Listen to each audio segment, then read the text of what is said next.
तर भ्रष्टाचारासाठी मुंबई मनपा निवडणुकीत महायुती करण्याचा निर्णय आहे। काँग्रेसचे प्रदेशाध्यक्ष हर्षवर्धन सकपाळांची टीका पाहायला मिळते। गरज सरो वैद्य मरो अशी भाजपची स्थिती असल्याचं सकपाळ यांनी म्हटलंय। 2029 मध्ये एकनाथ शिंदेंनाही भाजपा घरचा रस्ता दाखवेल असं सकपाळांनी म्हटलंय। इतर महाराष्ट्रभर बघितलं असेल आपण तर इतर महाराष्ट्रभर त्यांनी आघाड्या कुठे केल्या नाही सत्ताधाऱ्यांनी। मात्र आता मुंबई महानगरपालिकेचा मलिदा हा सामूहिक स्वरूपात हा गिळंकृत करता आला पाहिजे। म्हणून आता मुंबईच्या नावावर हे एकत्र होत असताना दिसतात आहे।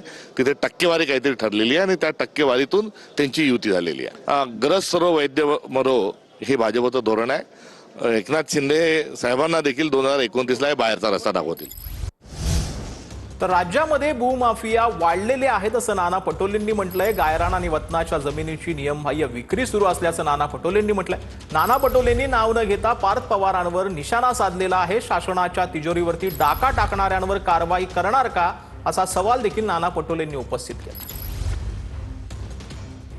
मी कडू औषध द्यायला निघालेलो आहे उपाध्यक्ष साहेब की आपल्या राज्यामध्ये जे काही भ्रष्टाचाराचे प्रमुख जमिनीवरचे जे घोटाळे म्हणजे जमीन माफिया जे तयार झालेले आहेत मध्ये गायरान, इनाम, महारवतन व सरकारी जमिनीचा गैरवापर 1 रुपयाच्या लीजवर घेऊन एखादी संस्था दाखवायची आणि मग तिथं काही नाही ती जमीन परस्पर विकून टाकायची। शासनाची चोरी करणारा, शासनाच्या तिजोरीवर डाका टाकणारी व्यवस्थेला आपण आळा टाकण्यासाठी पुढच्या काळात तुमचं काय पाऊल राहील।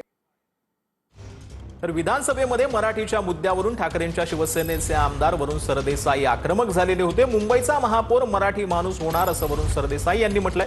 लोढा विस्टा इमारतीमध्ये पार्किंगच्या गाळ्या शाळा चालते असं देखील वरुण सरदेसाईंनी म्हटलंय। माहीम गुलाब्यातील मराठी शाळा बंद करण्याचा घाट घातला जातोय असा आरोप वरुण सरदेसाईंनी लावला। आम्ही जी वारंवार व्यक्त करतात शेवटचा मुद्दा घेतो आणि थांबतो की मुंबईचा महापौर कोण होणार, मुंबईचा महापौर कोण होणार, एका टर्निंग पॉइंटला मुंबई आहे, आता अमुक होईल, आता तमुक होईल। मी आज आपल्याला आश्वस्त करू इच्छितो, मुंबईचा महापौर हा एक तर कोणता ना कोणती पेडणेकर होईल, महाडेश्वर होईल, आंबेकर होईल, प्रभू होईल, जाधव होईल, राऊळ होईल, दळवी होईल, पाटील होईल, साटम होईल, राऊत होईल, वैद्य होईल, जोशी होईल किंवा भुजबळ होईल, पण मुंबईचा महापौर हा मराठीच माणूस होईल हे मी आपल्याला सांगू इच्छितो। मराठी शाळेची ज्याची स्वतंत्र इमारत परळमध्ये होती तिकडे लोढा विस्टा उभी राहते आणि पार्किंगच्या 4 गाड्यांमध्ये केवळ मराठी शाळा चालवली जाते।